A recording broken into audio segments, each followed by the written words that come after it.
Like, wow, I can't believe you feel anxious. Like, you're so chill about everything. And I'm like, how did you get My teachers hated me growing up. What? Yes, because I was the person that asked a lot of questions. It just became this like extremely outward social butterfly. And my goal by the time I left middle school was to introduce myself to every single human being in the school. But one of my goals is dual citizenship so that I can go to college in Mexico and become a dentist. Because your body doesn't know if you fertilized your egg or not, so you become very like homebound, cranky, and obviously like not UTI. What is it? PMS. PMS. Like, I think that I struggle in romantic relationships because I don't know like what's appropriate, what's inappropriate, like at what stage. A perfectionist and like an overachiever, and like to what end? Like, it's always caused burnout or feelings of failure, you know. Totally. Because I put a bar that's like totally unattainable, and I feel like that's the only way I will feel good about myself is if I reach this insane unattainable bar, and it's the only way I will feel validation from myself and my family. Why are we like that? Dude, I don't know. Like, this is a topic we could write essays about, and I don't even know if we'll ever get to the crux of it. And I don't know if it's a millennial experience or just like a universal human experience. But it's interesting that it could be from perfectionism. I don't know. Like, I think there's a lot to be said, and it could be seen. There could be so many explanations as to why we feel that we need to reach these unattainable levels of success, and that's the only path to finally feeling like you're worth something or you accomplished something. And like, why don't we just celebrate who we are and just for existing? That's enough.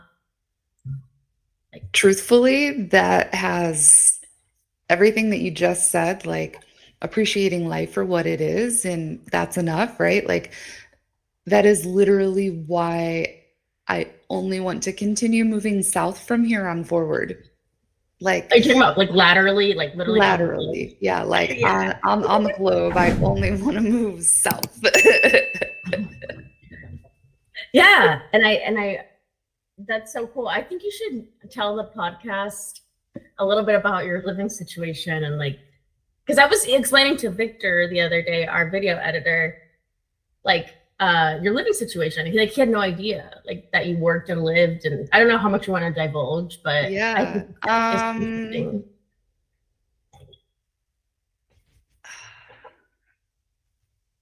I truthfully don't know if I want to share where I live exactly quite yet, because I feel like I stand out enough as it is in my city.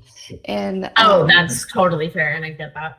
Yeah, so I'm just gonna wait on that. Yeah. Because it might be obvious to some.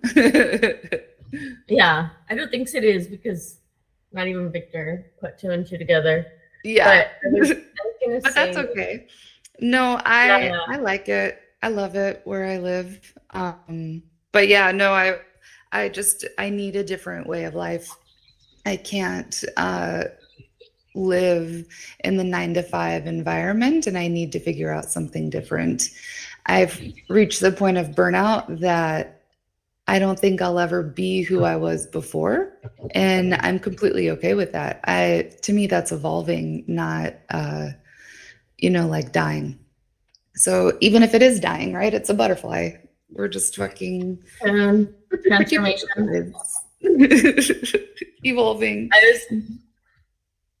I was gonna say, like, me too. Like, I have experienced like very severe levels of burnout to the point where like my whole life collapsed. Like, I couldn't even exist. Like, I don't know. Like, and the levels of, because with burnout comes self-sabotage, which is something that, like, because I have such high expectations of myself and I'm such a perfectionist, I never allowed myself any self-sabotaging.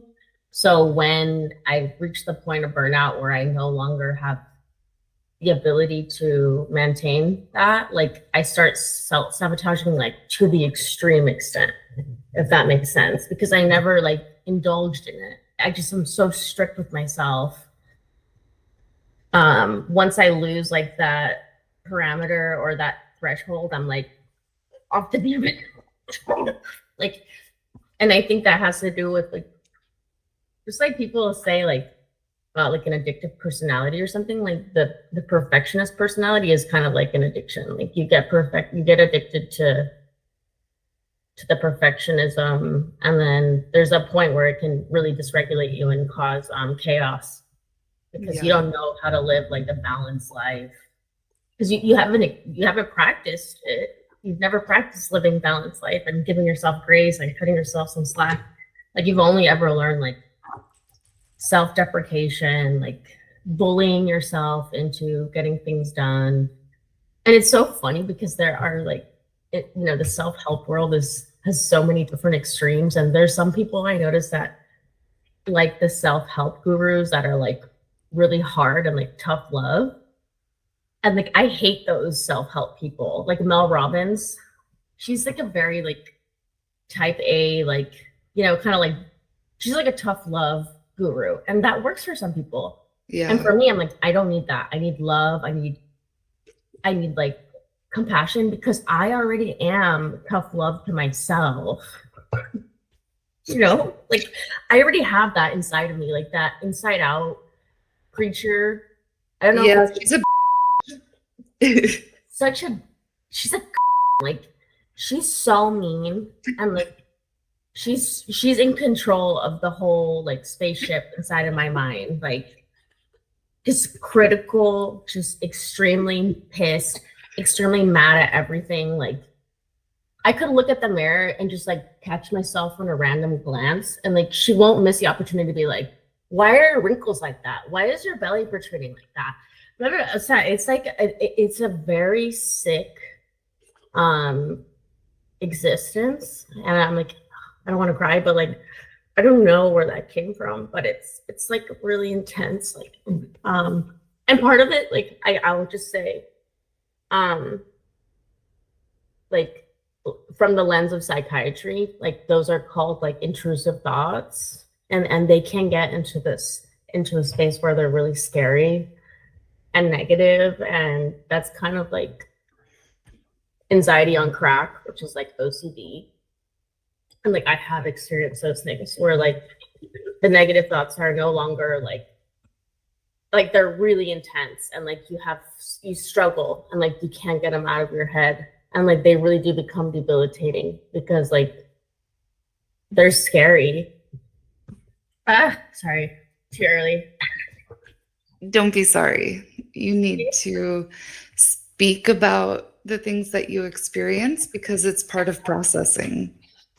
Right. And it's like right now, because I'm kind of like I'm not experiencing them like I have in the past.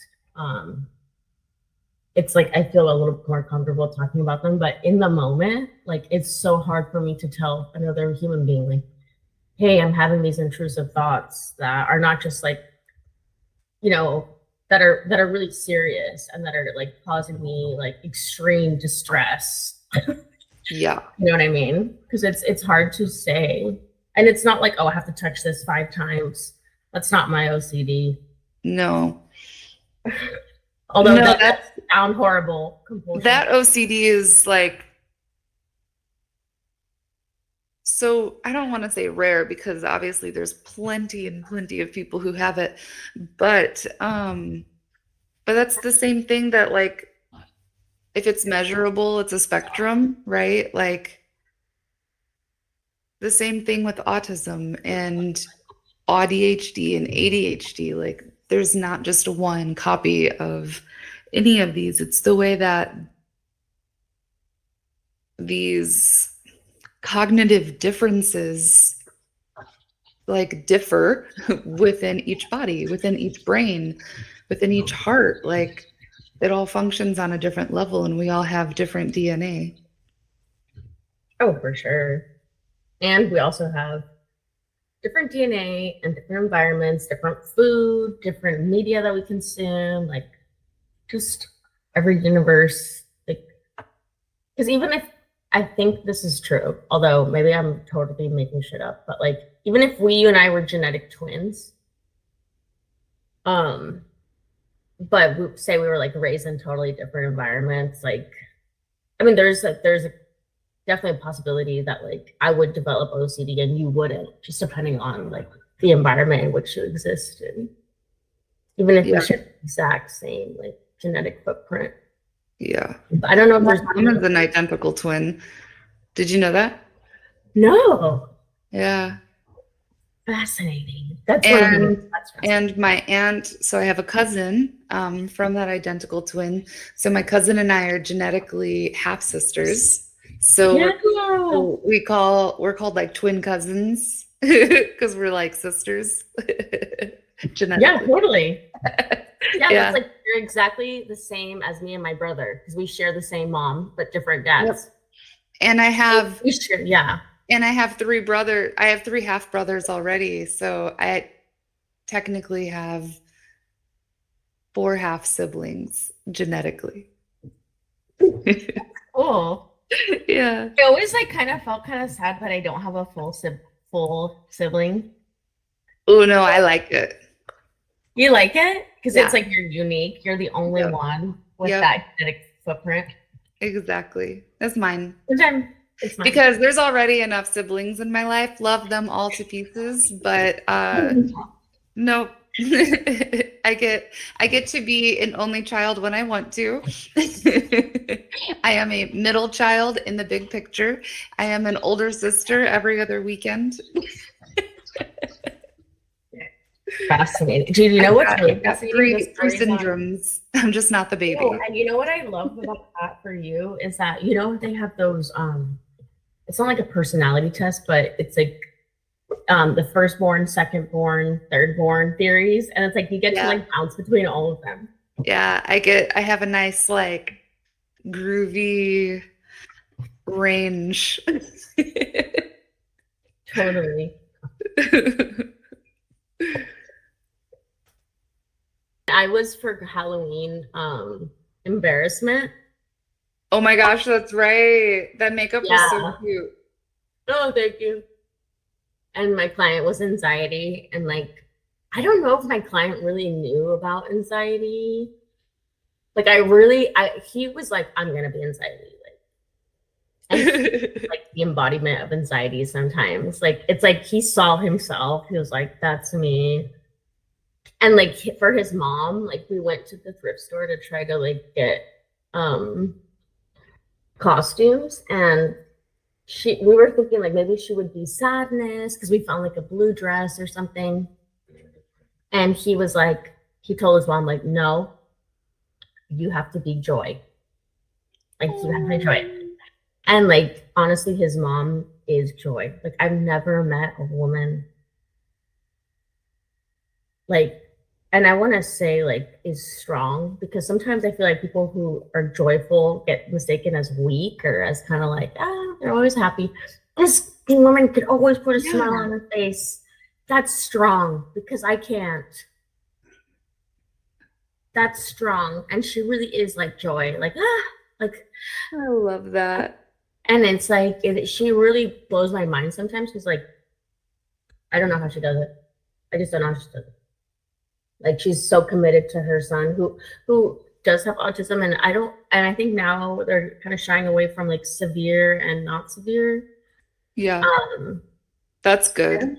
I don't even know exactly what the right verbiage is, but he's definitely needs a higher level of care than say like people like you and I. And which is the fact. Yeah. Yeah, absolutely. Totally acceptable and loved.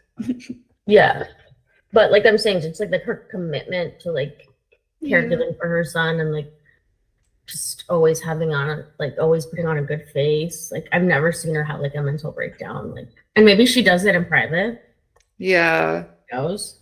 But just like I've been around for a lot. Like trust me, like I've lived days on end at their house, and like through this year of being like the worker, the personal aide of her son.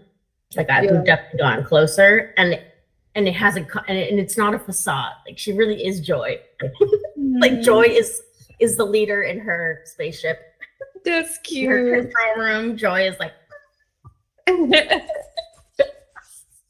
Joy is touching all the what is it? She's got control of the ship. That's funny. I believe that Joy has control in my. Yeah, I could see that. And I could see that from seeing you on the outside, since I can't see you on the inside. Something that people told me, and I don't know if you believe this about me because you've seen me like in a lot of different settings, but at work, people tell me that I look really chill on the outside. Like I keep a really calm face. Or like I'm masking. Now I understand, like I'm masking really heavily. Yeah. They're like, wow, I can't believe you feel anxious. Like you're so chill about everything. And I'm like, how did you get But I'm that's because you are very intelligent and you've probably felt safe cognitively in education and intellectuality for majority of your life. So when you're at work, the masking heavy is because that's like your skill set in that masking department is top tier. Because Sure. there's like a certain part of you that is no longer anxious. And the anxious part of you, yes, even though it's like audibly prominent, right? You still have a chunk of it that's like lowered, like in a Totally. And that's been my I've had practice since I've been in school. What, like Exactly. I'm 5 years old. I've been in academia, and most of my jobs have been very academic, intellectual, or now in retail. So yeah, like although I do feel the anxiety, I have like so much experience in that realm. So yeah, exactly. And I feel like going to high school, like you learn to like just sit back and listen to other people talk, you know? It's just like, because there's always gonna be somebody that's talking the most in class, and that was never me. Oh yeah. I was always like, damn, they're dumb. Or rarely I'd be like, wow, like I would have never thought of that. My teachers hated me growing up. What? Yes, because I was the person that asked a lot of questions. My learning style, my learning like everything, I could not just learn how to repeat it back to you. I had to learn it's who, what, when, why, where, and how for like every single piece of education. And because if I didn't understand every version of those questions, I couldn't test in it. It just fell straight out of my brain as if it was never there to begin with. And so you're like, please, Christina, no more questions. Exactly. They hated me. This one teacher, this poor man, I had him. So basically, I was in summer school every single year of my life from 5th grade going on.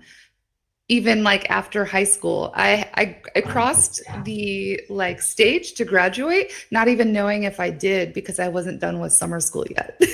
Potentially a fake graduation if I failed. Oh my gosh.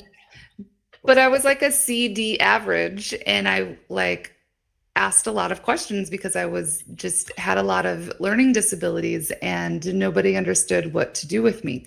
But I had this one. Were you in special classes, or were you in? Okay. Yeah. Not until high school though. So I suffered through like 4th through 8th grade and just like raw dogging it. I just like just did everything I could to survive.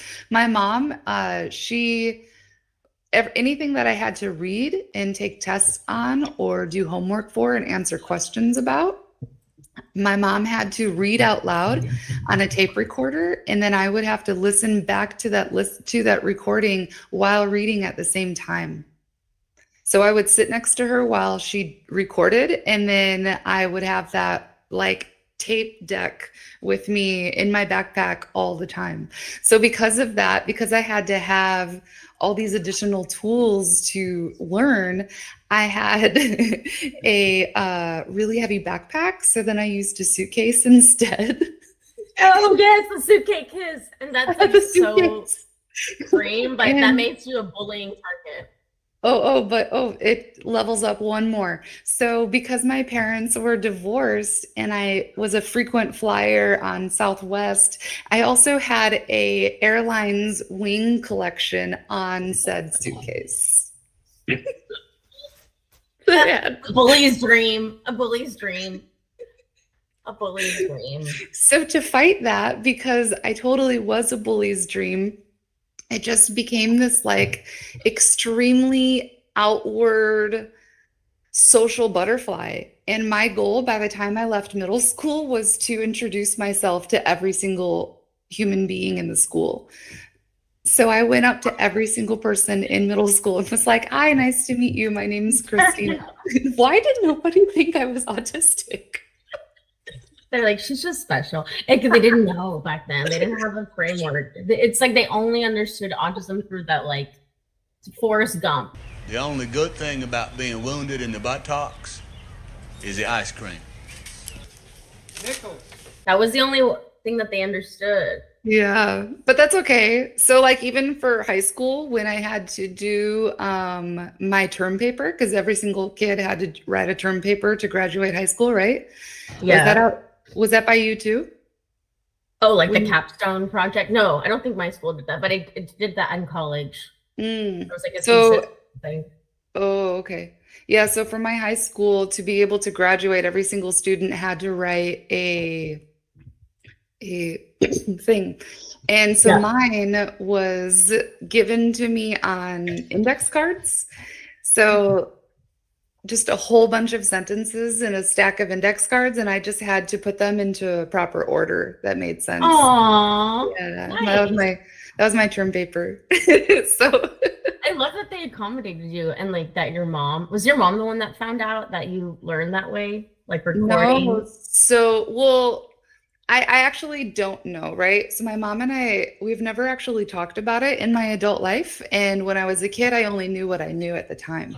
But majority of it was discovered when I took my placement testings getting into high school. So when I took those tests going into it, I failed everything but math. Like I've always been very numbers based. So I tested at like a junior level in math, but failed everything else, complete fail, like not even a D. That shit was just straight up. And then so then they had to like call in my parents, figure out what was going on, and then yeah, all kinds of things. I went through a lot of testings in high school, but only through the school system. And so there was no doctor behind it to figure anything out beyond the fact of they just diagnosed me with a reading comprehension disability. And they put me into disability education, which was really awful in the sense that I really wanted to be a dentist. And I never actually learned how to learn. I had just learned enough to get through the system, which I get it. They didn't know what to do, but that was unfortunate. It is unfortunate. Yeah. Because yeah, special education is yeah, like I think I don't know, especially in the public school system, like it really depends. It's like if you might have an excellent team, an angel per se, you know, excellent educator who sees you and nurtures you, or you might just be one of many, and you know the teacher might be not the best. I'm not like saying it's their fault, but like maybe they're going through something personal, and like you just never know. It's just totally they're like, human too. Like, they're human too. It's their job. So like, who knows if they're just there to get a paycheck or if they're there because that's their passion. Yeah, and every single human in this world is doing it for the first time in every aspect of life. So yeah, and it was the 90s, like Yeah, like I honestly have zero grudges, zero remorse, zero anything. Like it's just the way that my life is. Yeah. But at the same time, you know, I figured out my abilities over time. It's, you know, it's late self-awareness and but I'm not old, so I'm fine. Oh, yeah. I don't know. And learning, I mean, learning can definitely be, if you make it a lifetime thing. And thankfully, like, yeah, I think you and I are like lifetime learners. And I'm also like my family, like my father like went to school like when he was a lot older too. So I always have like an example, like of a literal example, like, hey, Yeah, yeah, you know, totally. like he got his PhD. I think he graduated from his PhD when he was almost 50. Oh, that's You know, cool. Yeah, one yeah, of my goals in life, so my future is living in Mexico, like 100%. yeah. Uh, I hope to live in Mexico for the rest of my life and travel the world. Um, but one of my goals is dual citizenship so that I can go to college in Mexico and become a dentist and have my own practice. So I don't know what age that graduation is going to happen or if I ever actually do it, but that is 100% a current goal of mine. Love that. I'm very excited. Please invite me to your graduation and the whole thing. I want to be involved in the whole thing. You betcha. Because I think I'm in dental school. I don't know if it's like medical school, but like medical school, you also have a ceremony at the beginning too, where they give you a white coat. Oh, yeah, the white coat ceremony. Totally. Yeah. I think they give you the short one because the short one means that you're still Yeah. learning. And then when you graduate, I think you get to wear the long one, like the last one. Yeah. That's cute. That's cool. I have aspirations for continuing school, and I don't know exactly what I'd want to do. I have a lot of different interests, but I definitely am like you. Like I imagine myself because I really want to get like a skill, Like a trade? like a trade, like you know, like dentistry. I see it as a skill, like a trade. Yeah, it's totally a trade. And that's something that I'd like to do. Well, it started as a trade. Sorry, interrupted. No, but I still think of it as like because it's skill. Like you can do it, and I don't know. Yeah, it's like it's a beautiful blend of healthcare, skill, and art. Yeah. People. Can you please do my teeth when you finish? Yeah. Yeah. Yeah, it's like engineering meets artistry meets healthcare. Yeah. It's it's totally. And it's also very it's almost has a lot to do with self-esteem and beauty and aesthetics. Yeah. You know, because people have you seen that meme where it's like he's missing an eyebrow? Oh God, I've seen it so often I could draw it for you. Yeah, like that's so true though. Like people will see a missing tooth before they see a missing eyebrow. It's very personal. And me, I've had like insecurities about my teeth my whole life because when I was little, I had a how do you call it, diastema? Diastema, like a really big one, and like I still have it. But it was really big when I was little, and I was always like, so it's adorable. I love your diastema. Yeah. And like now, and no, by the way, and then like when I got braces and it was shut, and I was like, finally, like I've achieved beauty. And this is where the how deep this goes. And then at one point, my permanent retainer fell off, and boom, it just broke. Well, you know why the diastema exists, right? Because of this up here. The bone. You know, like when your skull is made, it's made as two separate halves, and then it comes together in the womb, and then it doesn't fuse all the way. No, it's like it just means that yours, like right here, this part of the bone didn't go 100%. there's like more thickness here. And because there's more thickness here of some kind, the teeth don't have the ability to grow next to each other because there's a different texture of the bone between those teeth that And you can see it. away. That's why as soon as that retainer, yeah, I love it. You can It's- see it. Yeah, I think it's adorable. It's one of my favorite Me too. features. My second favorite feature, which is actually my number one favorite feature, sorry, diastema, is the cusp of Carabelli. So on our second molars, there's a like different form of the second molar on the upper teeth that has a fifth cusp that actually protrudes. It's off the back of the tooth. So like if the tooth was like, here's your biting surface on the back of the tooth behind, like towards your throat, there's like this itty bitty little cusp that comes out just right by the gum tissue. And it has no love purpose. that. It's like old evolution. Oh, a vestigial. That's called a vestigial. Gosh, that has a name in biology. It has a real like I think it's called a vestigial feature, like something that no longer has a purpose but is still there. Yeah, that's cool. Yeah, that's it. So I have a cusp of Carabelli on my second molars. I like that name, cusp of Carabelli. I know. This doctor that I know, well, two, because they're married, they have a dog, but I think the poor thing recently passed due to age. They got her during dental school, and the dog's name was Carabelli. She cute is. Okay, it's vestigial. Structures are Vestigial. anatomical features that have lost some or all of their original function over time, but have been retained during evolution. And I think it literally shares the wisdom. Okay, so it says wisdom teeth are vestigial, goosebumps, and the appendix. Yeah. I recently had my appendix removed last year, September or October. Sad. You do have like rupture or something? Thankfully, it did not rupture. That is one department that I was actually very sensitive with my body. So in certain aspects, I ignore the daylights out of my body because it is so dramatically sensitive to different things that I have to ignore it because it screams wolf every day.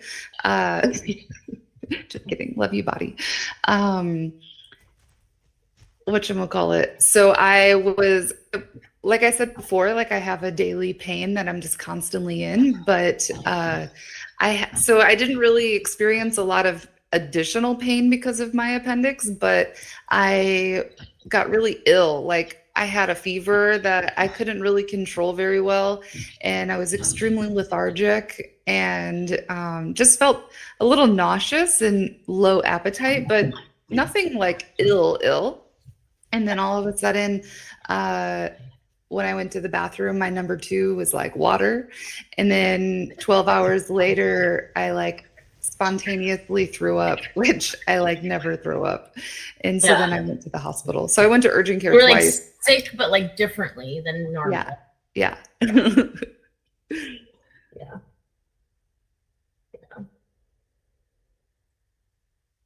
So I went with an extremely light makeup today because I am at the point of my cycle that my natural features actually are more prominent than they normally are.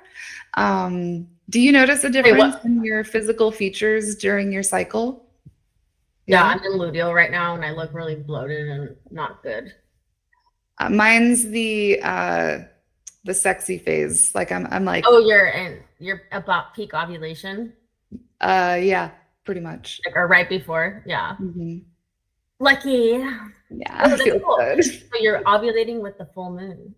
Yeah, I am. I've totally like full moon regulated. Regulators. Regulate. Dude, I recently got implanted with the implant on, and my period is a little funky. Oh. Because like I used to be very like 28 days, boom, boom, boom, like, and I was like so in touch. But the other time I got my period, like, and then 2 weeks later I got it again, which I've never had like an irregular period. Ugh. But right now I am in Ludo. I have this cool app that I accidentally bought the yearly subscription for. Fucking Apple ID pisses me off. Like, yeah, I'm in Ludo. I'm 9 days. So, luteal is because your body doesn't know if you fertilized your egg or not, so you become very like homebound, cranky, and obviously not UTI. What is it? PMS. PMS. And Jared's in 9 days. Oh wow. This is another red flag. Not to bring up the ghoster, but like there was a feature on here that said, "Hey, you can share." Add a partner so they can receive insights about you and your cycle.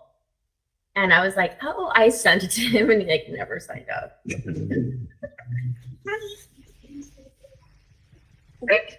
I think when that app says that, I think they mean somebody that you're like maybe know a little bit longer. I know. This is like, but honestly, I think that also is like the autism in me. Like, I don't understand when, like, you know what I mean? I don't get that. Like, I think that I struggle in romantic relationships because I don't know like what's appropriate, what's inappropriate, like at what stage in romance. So I was like, the thing is it's a spectrum of a staging process, right? Like it's not the same for any one or two relationships. It's more about feeling and that you both have the same experience, or that you're both in the same car at the same like rate, right? Like for Michael and I, we fell fast and hard, and we were both at that level like from the get-go. So like when you both have it and you're both feeling like the roller coaster is just like on the up together, then you go for it and you just do what feels right. But I don't think he was ready for that. Poor Gato. no, but it's funny because like even the other day, I remember I sent him the song. I was like trying to see if he had blocked me, and I sent him like the most ridiculous song, Mariah Carey, "We Belong Together," and I just wanted to see if it went through. This is what I mean that I self-sabotage, like past the deep end. Like I know it's ridiculous, but I can't stop myself. Like the breaks. Sometimes you just embrace it, I guess. Yeah, I embrace the ridiculousness of who I am. And I sent him "We Belong Together" by Mariah Carey, and he did deliver, so he hasn't blocked me, but he did leave it on red. Oh, he left it on red. Yeah. Like I just wanted to pour salt onto my own wound. He looked at it and was like, you did that to yourself. Yeah, and it's like I knew he was gonna leave it on red too. I was just like, I just want to do it anyways. At least you got the validation that you were right in the situation. Maybe that's what you were looking for. That you understood him a little bit too. You were like, I know. Way? Huh? And what do you mean by that? Because, well, this is projection, right? I don't know you as deep, right? We haven't had a lot of deep conversations in the recent history for me to say that I truly know your actions and predictions and whatnot. But what if you were seeking the knowledge to understand him, because him ghosting you didn't understand? You couldn't process because you didn't understand why he ghosted you. There was no closure. There was no information of the departure. So instead, you A, wanted to see if he had blocked you, and B, if he didn't block you, you already predicted his actions on leaving you on red.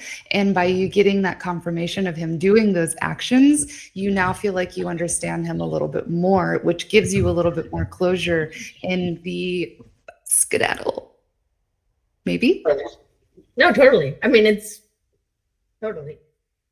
And also, I just wanted to send something ridiculous because, like, I almost like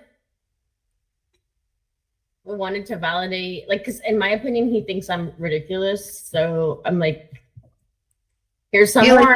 There's some more data points for you thinking that I'm crazy. Let me You're, find it. you're laying the bed just in case he wants to get in.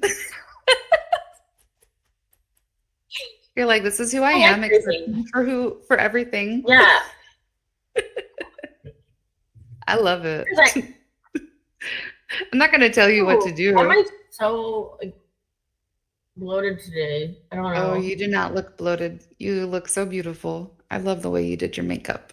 And I love your face naturally, even without the makeup. Thank you. You don't look bloated. I feel it. Oh, I'm gonna go do my walk. That's a good idea. What's in the window behind you? Is that like a garden topper? Is that a structure? Yeah, it's a structure that I think in the past had like some fabric over it to make like an awning. Oh, that's But now it nice. just has like the poles. I Oh, think it was like a walkway that was supposed to be covered with some fabric so that you wouldn't get wet. But the fabric has disappeared.